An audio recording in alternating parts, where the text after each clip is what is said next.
አልহামዱሊላህ ወሰላቱ ወሰላሙ ዐላ ረሱሊላህ እንደገና ተመልሰን መጥተናል እና አላህ Subhanahu Wa Ta'ala የሰው ልጆች በጊዜያዊ ብልጭልጭ እንዳይታለሉና እንዳይሸነገሉ የዘላለም እድላቸውን እንዳይከስሩ ነው እየመከረና እያስጠነቀቀ ያለው ማለት ነው። የሁሉ ተነግሮ ግን የሰው ልጅ ያው መልሶ እዛው ነው የሚገኘው።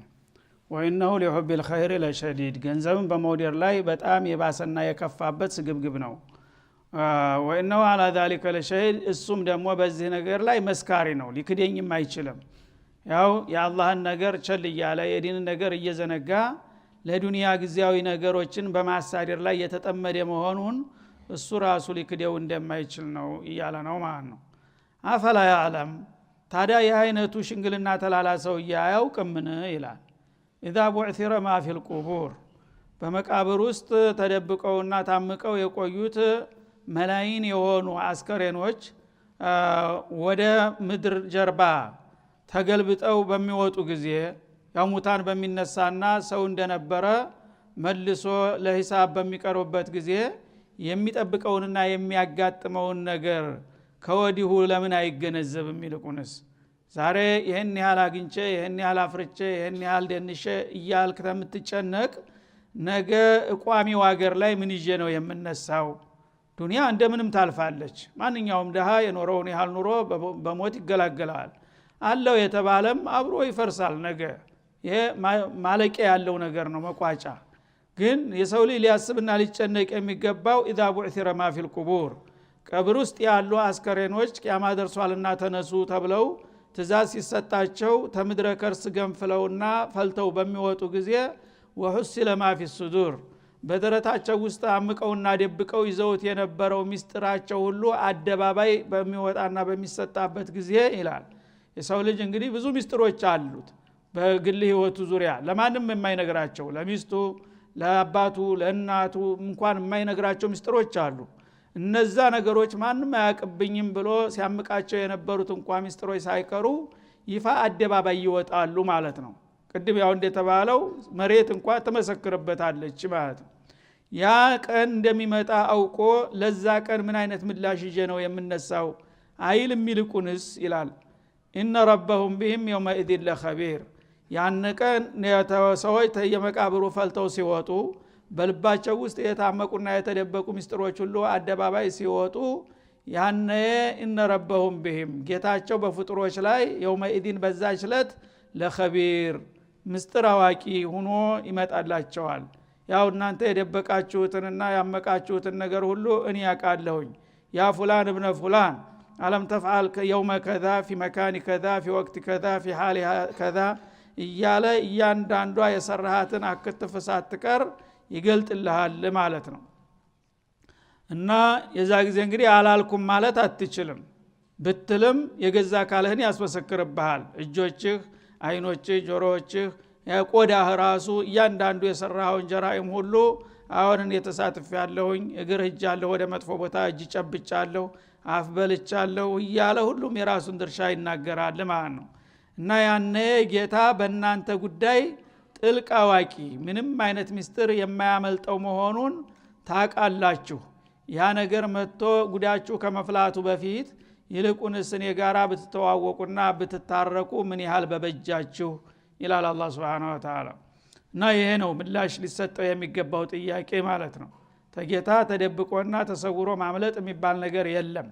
ሰው ደግሞ በሰራው ስራ በሸሩም በኸይሩም ተጠያቂ መሆኑን ካወቀ የሚሰራውን ስራ ራሱ ከወዲሁ እየመረጠ የሚበጀውን ያደርጋል፣ የሚጎዳውን ይተዋል።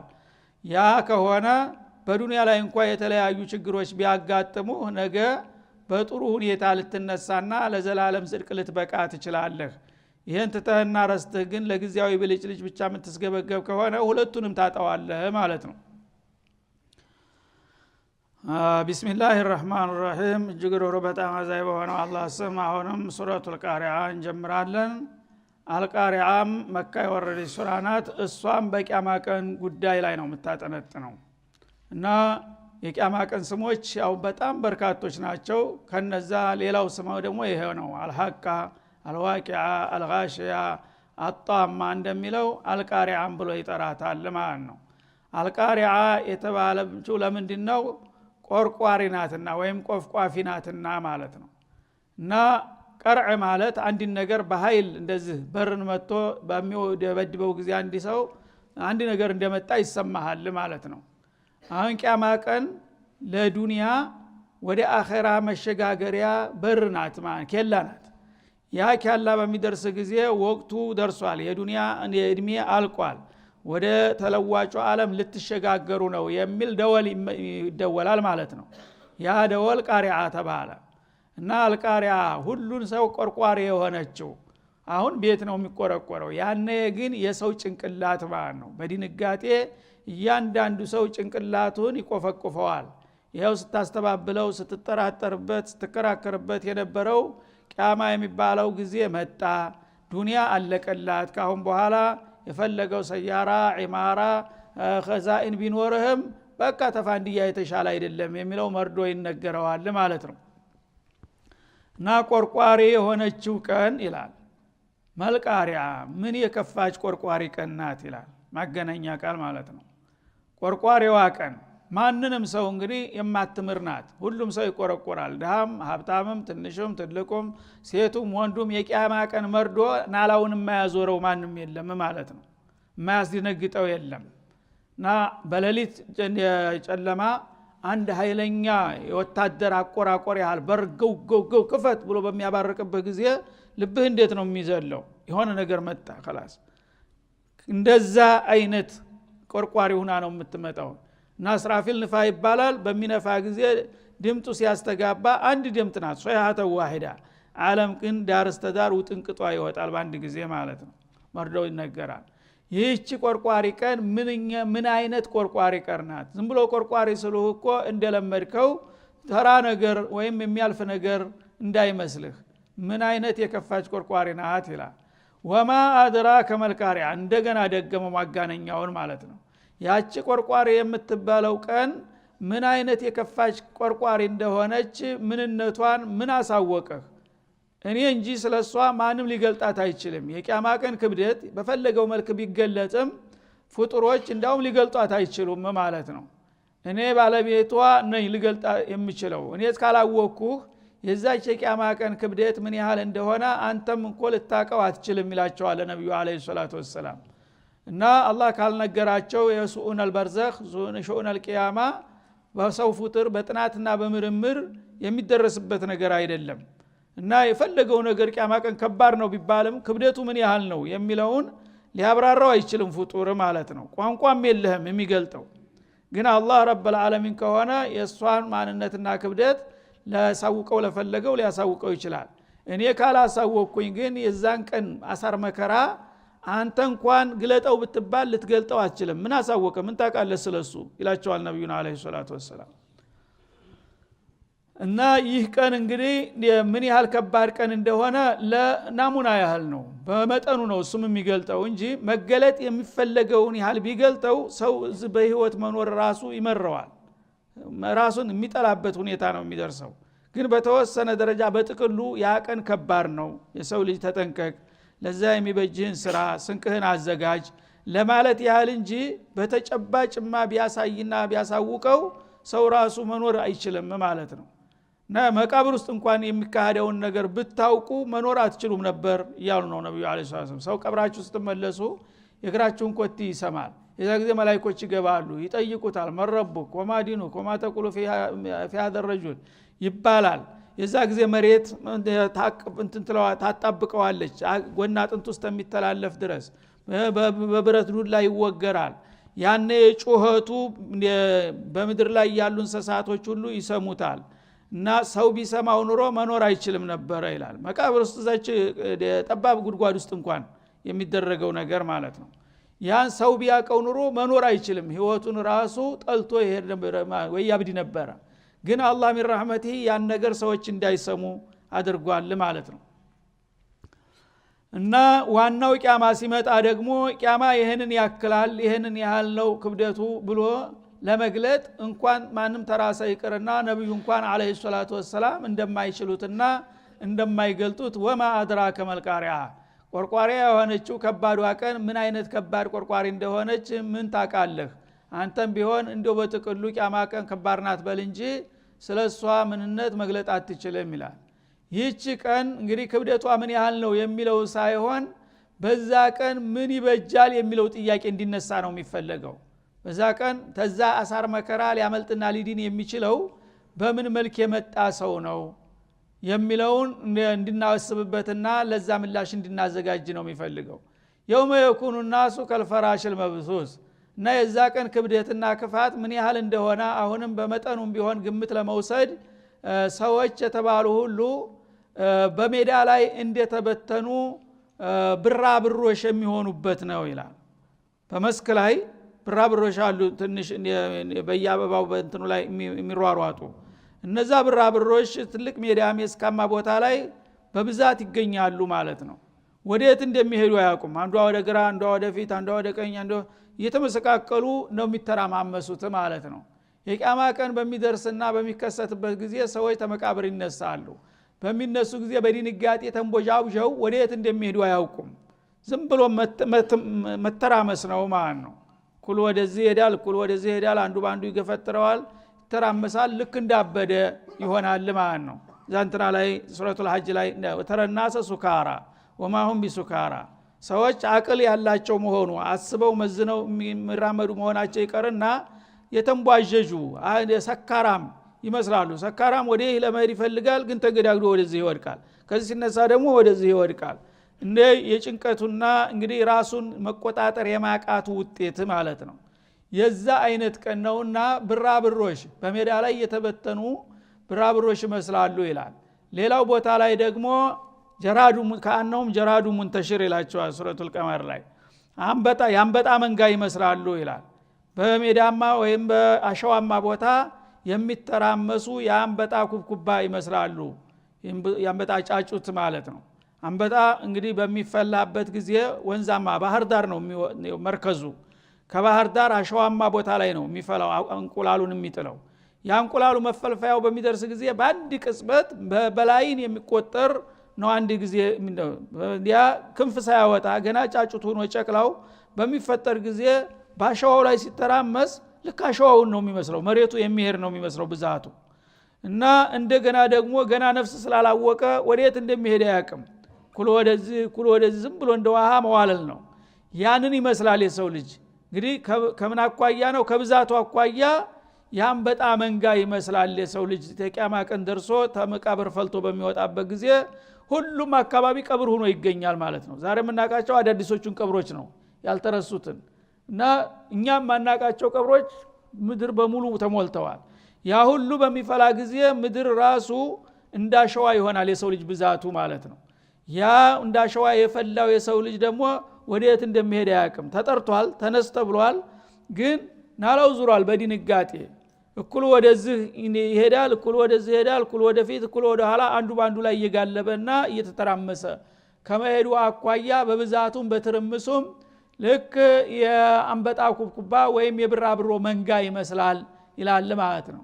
ወተኩኑ الجبال እና ይህ አደገኛ አዋጅ በሚወጣበት ጊዜ ይሄ ደካማው የሰው ልጅ በስጋ በደም የተገነባው ሊቋቋመው ይቅርና ለምንም ለማንም የማይበገረው ጠንካራ የድንጋይ ጋራ የነበረው ትልልቁ ጋራ ከልዕህን المنفوش በጎረቢ የሚነደፍና የሚወቃ የፀጉር ቡናኝ ይመስላል ይላል። ፀጉር ሱፍ የሚሰሩ ሰዎች ሜዳ ላይ ያመጡና ፀጉሩን ይከምሩታል። በሚከምሩት ጊዜ ልምጭ አላቸው የሚወቁበት፣ ያ የተቆጣጠረው እንዲፈታታ ማለት ነው። በኃይል ይወቁ እንትን ይችላል። በእንዳ በልምጩ በሚገርፉት ጊዜ በልምጩ ጫፍ ወደ ላይ እየተመነጨረ የሚሄደው ብናኙ በአየር ላይ ወር ሲል ታየዋለህ ማለት ነው። የዋናው መሬት ላይ ነው። በወቃው ቁጥር ግን በዛ በጎረቢው ወይም በልምጩ እየተፈናጠረ ወደ ላይ የሚወነው ልክ እንትን መስሎ ጭጋግ መስሎ ይታያል በአየር ላይ። ጋራ ተራራ የተባለው ትልልቁ ጋራ የቂያማ ቀን ነው ሲነድፈው ልክ እንደዛ ጠጉር በአየር ላይ እንደሚወነው ጠጉር ሆኖ ይወናል ማለት ነው። እና ከትንሽ ጊዜ በኋላ ጭራሹን ይጠፋል የት እንዳለ።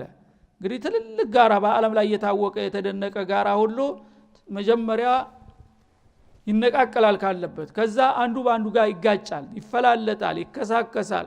በመጨረሻ ጭስ ቡናኝ ይሆንና የት እንዲያረፈ ጠፍቶ መሬት ለጥ ያለች አንድ ወጥ ሜዳ ትሆናለች ላተራ فيها عوجا ولا امتا ይልሃል አባጣ ጎባጣ ሸለቆ ወንዝ የሚባል ነገር ይጠፋል እንግዲህ የቂያማ ቀን ነውጡ ምን ያህል ከባድ መሆኑን ነው የሚያሳየው ማለት ነው ጋራ ተራራ ሊቋቋመው ያልቻለው ምን አይነቱ ህይወት ያለው ፍጡር ነው ይሄንን ቀን ሊቋቋመው የሚችለው ነው እና ከልዕህን መንፉሽ በለበቅ የተወቃ ሲወቃ እንደሚወነው የፀጉር ቡናኝ ይመስላሉ ጋራ ተራራዎቹ ይላል ማለት ነው በዛ ጊዜ ታዲያ የሰው ልጅ ምንድነው የሚበቃው እንግዲህ በዚህ መልኩ አስነስቶ አላህ Subhanahu Wa Ta'ala ለፍርድ ሊያቀርበው ነው ለፍርድ ከቀረበ ደግሞ ያው የሚፈረድ ውሳኔ እንዳለ ነው የሚያሳየው ማለት ነው እና የሚጠብቀውን ዓለም ይጠቁማል ባጭሩ ፈአማ መን ثقلت موازينه በዛ መልኩ ዓለም ፈራርሳ እንደገና በውስጡ ያለው ነገር ሁሉ ፈልቶ ወጥቶ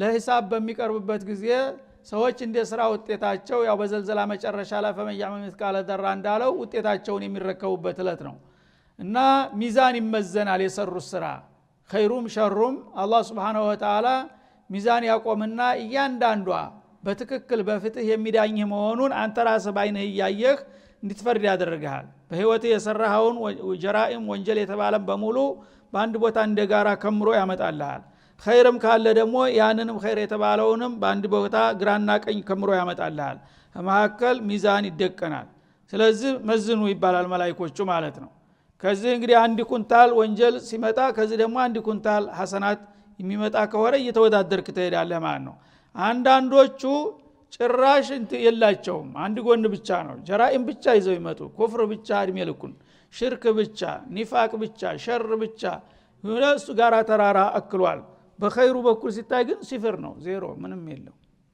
ምን ይሁን የሰውዬ فمن يعمل مثقال ذره እና እንግዲህ ያለው فاما من ثقلت موازينه موازين حسناته ሲያቁ እንደሚያመለክተው እና አላህ ወፍቆት አድልዎት በዱንያ ላይ ያለ የሰራቸው መልካም ስራዎች በርክተውለት የመልካም ስራው ሚዛን አርልቶ የመጣ ከሆነ ይላል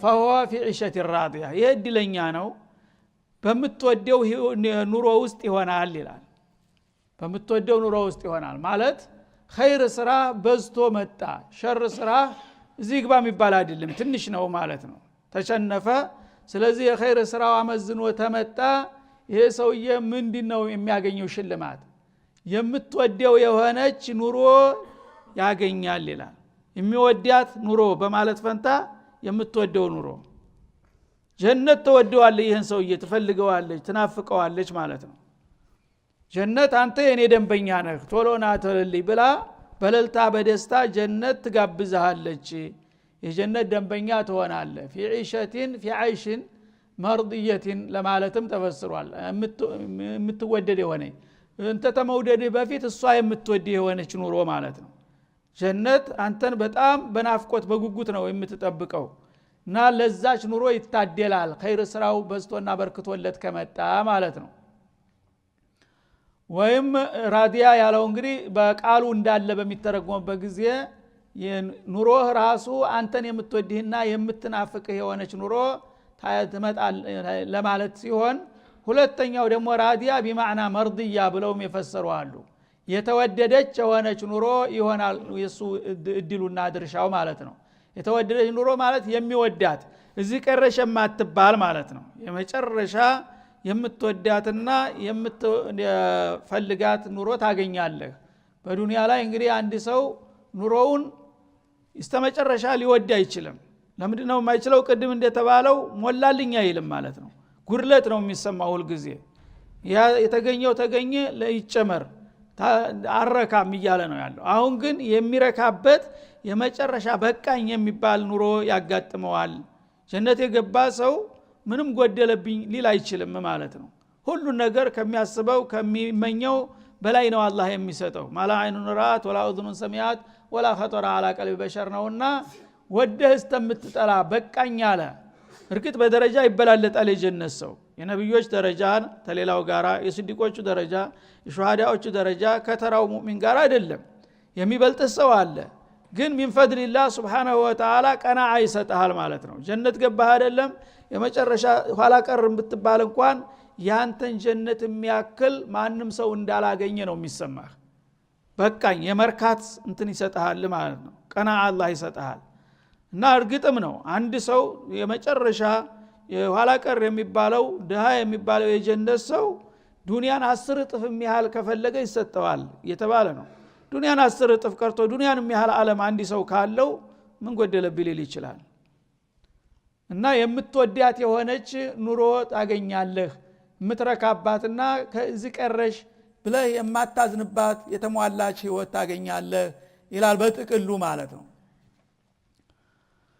فهو في عيشة راضية وأما من خفت موازينه እና አላህ ይጠብቀንና ደግሞ ሚዛኖቹ የቀለለበትሳ የኸይር ስራው ሚዛን ቀሎ ሸሩ አመዝኖ ከመጣ በተቃራኒው እሱ ደግሞ ምን ይሆናል ውጤቱ فأمه هاوية ይሄማ ሰውዬ እናቱ ሃውያ ናት ይላል እናቱ ሃውያ ናት እናቱ እንግዲህ ሰው እናቱ ማንንም ሰው እናቱ ተወደዋለች እናቱ ትንከባከበዋለች ታቅፈዋለች በተለይ ህፃን በሚሆን ጊዜ ማለት ነው በጣም ተሳሳለታለች ስለዚህ እንደ እናት የተንሰፈሰፈች በጉጉት በናፍቆት የምትጠብቀው ማናት ሃውያ ናት ሃውያ ማናት እሷ ጀሃነም ናት ማለት ነው ጀሃነት ትናፍቃለች ያ ጀነት እንደናፈቀችው ያኛውን እሷ ደግሞ የት አለ የኔ ደንበኛ ልጄን አምጡ እንጂ ለኔ እኮ ነው የተፈጠረው እያለች እናቱ ሃውያ ናት የምትቀበለውና የምታስተናግደው ይላል ማለት ነው አንድ ይሄ ነው ሁለተኛ ማለት ራስ ለማለት ይፈሰራል ራስ ይባላል ቢኡም رأسه فأمه ማለት رأسه ያ አናቱ ሃውያ ምድር ውስጥ ነው ይላል እና አፈር ደም የበላ እንደሚባለው ማለት ነው ይሄ ሚዛኑ ከጎደለበት ወደ ጀነት የሚያሳልፍ ነጥብ ካላገኘ ይሄ ሰውዬ የት ነው አገሩ ብትል አናቱ ከ70,000 ዓመታት ርቀት ውስጥ አለች ጀሃነም ውስጥ ወርዶ ይተከለ በጭንቅላቱ ይወርዳል የጀሃነም ጥልቀቱ ወደ ታች ርቀቱ አንድ ድንጋይ ቢወረወር ማረፊያው ሳይደርስ 70 ዓመት በአየር ላይ የሚቆይበት ነው ርቀቱ እና በአናት ባፍጢሙ ተዘግዝቆ ጀሃነም ወርድና ይገባባታል ያ ነው የሚጠብቀው ይላል ማለት ነው እና በሁለተኛው ተፍሲር ፈኡሙ ማለት ረእሲህ በእግሩ አይደለም የሚወርደው ማለት ነው ሰው የሚሄደው ሁሉ ጊዜ ወደ ማንኛውም ቦታ በእግሩ አልነበረም አሁን ግን ተገልብጦ ራስ ወደ ታች ተዘዝቆ ነው ወደ ጀሃነም ሲወርድ እግር ተላይ ተንጨፍሮ የሚወርደው ማለት ነው በዛ መልክ እንደሚወርድ ነው በማለት ያስጠነቅቃል ማለት ወማ አድራከ ማህያ ይህች 70,000 ዓመት ያህል ምድር ማረፊያው ሳይደረስ የሚወረድባት አሳር መከራ የተሞላባት የዚህ ሚዛን የቀለለበት ሰውዬ ቦታ የተባለችው ምን አይነት ቦታ እንደሆነች ምንነቷን ምን አሳወቀ ይላል ናሩን ሃሚያ አንዴ ከጋመች መብረጃና መጥፊያ የሌላት እሳት ማለት እኮ ነው ይላል የቦታው ዝቅጠት ብቻ አይደለም እዛ ወርዶ ፎይታ የማይገኝበት ሁል ጊዜ በቃጠሎ ላይ የሚኖሩባት የሆነች ሀገር ያጋጥመዋል ማለት ነው ይላል አላህ Subhanahu Wa Ta'ala ስለዚህ ይሄንን ይችላል የሚል ሰው እንግዲህ አሁን ልቅ ሊሆን ይችላል ማለት ነው እኔ ለአንድ አፍታ 20 ዓመት 30 ዓመት ሊጨፍር ርዝፈን ተዛ በኋላ ፈለገው ቦታ ወስዶ ያርመጥምጠኝ የምትል ከሆነ ይሄንን አውቀህ ግባበት ነው ያንንማ ማን ይችላል ታልክ ከወዲሁ ጠንቀቅ በጌታ ፍቃድ መመራት ይኖራል አማራጩ ስለዚህ እንግዲህ ሶስተኛ አገር የለም ማለት ነው ፈሪቁን ፊል ጀና ወፈሪቁን ፊል ሰዒር ከፊሉ ወደ ጀሃነም ከፊሉ ወደ ጀነት እርግጥ ጀነት ጀሃነም የሚገቡ ሰዎች ኢማን ያላቸውም ሰዎች ሊኖሩ ይችላሉ በወንጀላቸው በጀራኢማቸው ግን በዛ መልክ ከገቡ ግዚያዊ እንኳን ቢሆን ቢሻው የሚባል አይደለም የጀሃነም ኑሮ ማለት ነው ደቂቃ እንኳን ቢሆን እንዴት አርገት ይችላል ምክንያቱም እሳት እንደ ዱንያ እሳት አይደለም የዱንያ እሳት አሁን አንድ ጋመ ቃጠሎ ውስጥ አንድ ሰው ገፍትረው ቢያስገቡት በደቂቃዎች የለም ሁሉም ነገር አልቋል አይሰማውም ወዳው ህይወት ውስጥ ተምታልፍ ድረስ ነው ከዛ በኋላ ያው ዶቄት አፈር አመድ ሆኗል ምንም የለም የግን የዱንያ እሳት ነው በጣም ደካማይቱ እሳት ናት ማለት ነው የዱንያ እሳት በጀሃነም እሳት አንፃር ሲታይ ቁዋው ጉልበቷ በጣም ዝግባ ማትባል ናት የዱንያ እሳት ከ70 አንድ ናት ከ70% አንድ ብቻ የእሳት ጉልበቱ የተፈጥሮ ጉልበቱ የእሳት ዋናው ምንጩ ጀሃነም ነው እና የጀሃነም ጉልበት ሙሉ ጉልበቱ ምን ያህል ነው አሉ 70% ነው አሁን እዚህ ካለው በዱንያ እሳት ካለው ማለት ነው በዱንያ ያሉት እሳቶች በሙሉ ተሰብስበው ቢደመሩ ከጀሃነም ከ69ኛው አንዲት ነጥብ ብቻ ነው ሆነው የሚመጡት ማለት ነው ያ አይነት እሳት ነው የሚጠብቃችሁ እሱም ደግሞ አየር በሌለበት ምንም ነገር የማይገባበት በ70,000 ዓመት ዝቅጠት ውስጥ ነው ደግሞ ጉድጓድ ውስጥ ማለት ነው ይህ አይነቱ እንግዲህ ቦታ ላይ ነውና ያለችው ጀሃነም የምትባለው ነገር እንግዲህ እንኳን ለዘላለም ይቅርና ለ2-3 ደቂቃ እንኳን እዛ ቦታ የገባ ሰው ምን ያህል ከባድ መሆኑን ነው የሚያሳይና የሚያስጠነቅቀን ማለት ነው ይሄ መሆኑን አውቃችሁ ከወዲሁ ከየትኛው ቡድን ናችሁ እናንተ ራስ ምረጥ ምርጫው በራስ እጅ ነው ያለው ማለት ነው እና ይሄን አይነትማ አሳር መከራ አልችልም ታልክ ከወዲሁ አቅምህን አውቀህ በጌታ ፍቃድ መመራት የታዘዝከውን መስራት የተከለከለውን መከልከል ይኖርብሃል ማለት ነው አይ እኔ ይሄ ሁሉ ይሁን ግደለም ብቻ በዱንያ የፈለኩትን ልቅ ሆኜ እንደፈለኩ ልጨፍር ታልክ ጥሩ ይችኑ ጀነትህን እንግዲህ ግዚያዊ ጀነትህን ተመረጥክ መብትህ ነው እንደፈለክ ጨፍርና ነገ ታገኛታለህ እያለ ነው አላህ Subhanahu Wa Ta'ala ስለዚህ እኛ በእውነቱ ይሄን አይነት ቅጣት እንኳን መቅመስ ቀርቶ ማየት እንኳን አይቻልም ይሰቀጥጣል ማየቱ ይሄንን አይነት ቦታ ማለት ነው ስለማንችል ይሄን ጊዜ ደክመታችንን አውቀን ጌታችን ጋር መታረቅና ወደ መዳኛው አቅጣጫ ማምራት ይተበቅብናል እያልን የዛሬው ደርሳችን እዚህ ላይ ይጠቃለላል ወሰለላሁ ዐለ ነብዩ ወኢላ